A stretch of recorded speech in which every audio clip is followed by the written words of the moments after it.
Marco Arop crossing the line in Paris, and it is not just another win. For 3 years, he had been one of the most feared runners in the 800 meters, an Olympic silver medalist and a world champion until his season started falling apart in ways nobody expected. Was Marco Arop still that man, or had the sport already left him behind? It started on June 7th in Stockholm. Arop walked into the Bauhaus Galan as the clear favorite, the reigning Olympic silver medalist and 2023 world champion, the man with the 4th fastest 800-meter time in history. Standing across the line from him was a 17-year-old named Cooper Lutkenhaus, a high school junior from Texas who had just won the world indoor title in March, becoming the youngest individual world champion in track and field history. On paper, it looked like a mismatch in Arop's favor, and for most of the race, it looked that way too. Arop took control with 300 meters to go and stretch the field behind him, running with the calm authority that had defined his career. Then Lutkenhaus made his move. He had tracked Arop the entire way, tucked in behind him, waiting for his moment. Coming off the final bend, the teenager surged past and never looked back, crossing the line in 1:42.70. Arop crossed second in 1:43.11. It was the first race of Arop's outdoor season, and he had just lost to a kid who had been sitting in a Texas classroom 2 weeks earlier. Lutkenhaus became the youngest athlete to ever win a Diamond League race at any distance since the series began in 2010, and he did it while carrying a personal best that already ranked him among the fastest Americans ever to run the event. For Arop, it was a jarring start to a year that was supposed to be about chasing a world record. Instead, he was left explaining a loss nobody saw coming, and the questions were only getting louder. 4 days later, Arop and Lutkenhaus lined up again, this time in Oslo, and the field got even tougher. Olympic and world champion Emmanuel Wanyonyi joined the race, the same man who had beaten Arop for gold back at the 2024 Olympics. If Stockholm was a wake-up call, Oslo was supposed to be the response. It wasn't. Lutkenhaus beat Wanyonyi too, backing up his Stockholm win against an even deeper field and stretching his unbeaten streak in the 800 meters to 5 straight races that season. Arop finished third. 2 races into his season, the runner, who had spent years near the top of the world rankings, now had 2 straight losses to a teenager who had barely raced at the professional level. Fans and analysts started asking the same thing out loud. Was this just a slow start, or was something actually wrong?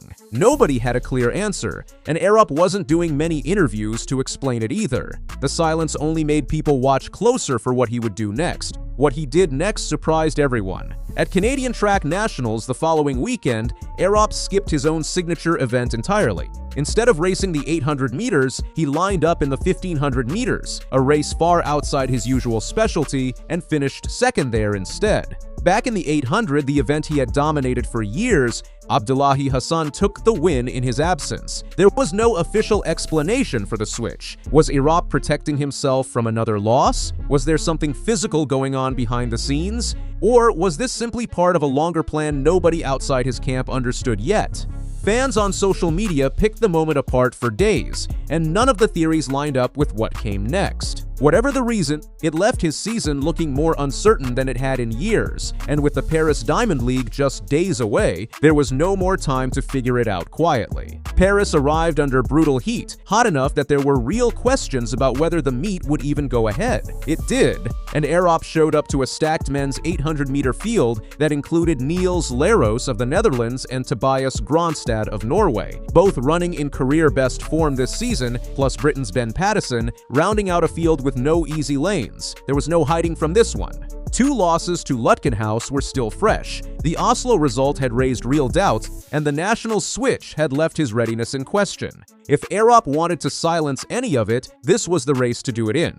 Everything he had built over the last 3 years, the Olympic medal, the world title, the reputation as one of the most dangerous closers in the sport, all of it was riding on the next 2 minutes. When the gun went off, Arop settled in behind the pacer, letting the field find its rhythm before making any move of his own.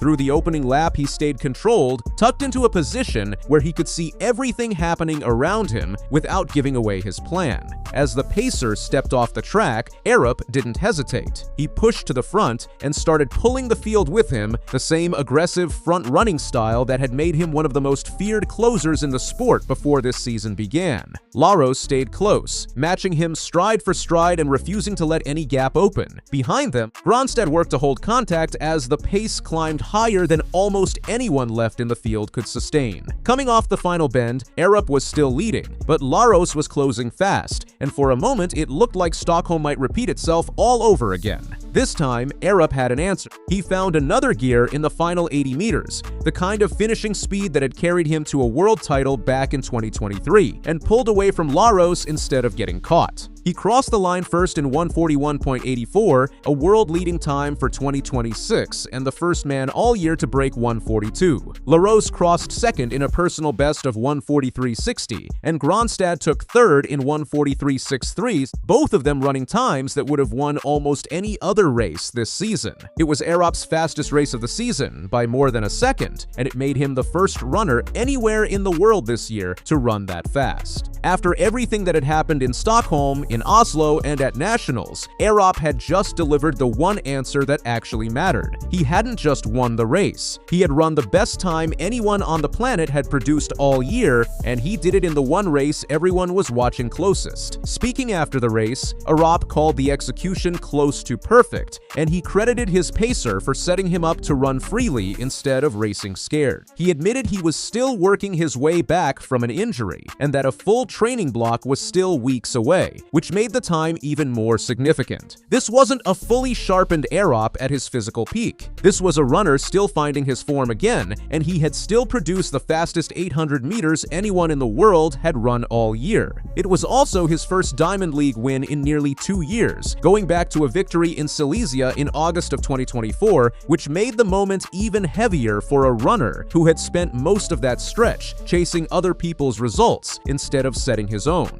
Everything that had piled up over the previous month, the loss to Lutkenhaus in Stockholm, the drop to third in Oslo, the strange decision to skip his own event at Nationals, all of it faded next to one number on the clock in Paris. Arop made it clear this wasn't the finish line either. He said he still believes he can break the world record before the season ends, and with his personal best already standing as the North American record and the 4th fastest time in history, that goal is no longer just talk. The next test comes in London on July 18th, where the questions about Lutkenhaus, Wanyonyi, and whether Paris was a real turning point or just a one-night answer will start all over again. So was Marco Arop still that man, the one who used to be untouchable? In Paris, on a brutal hot afternoon, he gave his clearest answer yet. He ran the fastest 800 meters in the world this year, and he did it while still coming back from an injury. The sport hasn't left him behind. Whether he can carry that answer into London, and eventually into a real shot at the world record, is the next chapter still waiting to be written.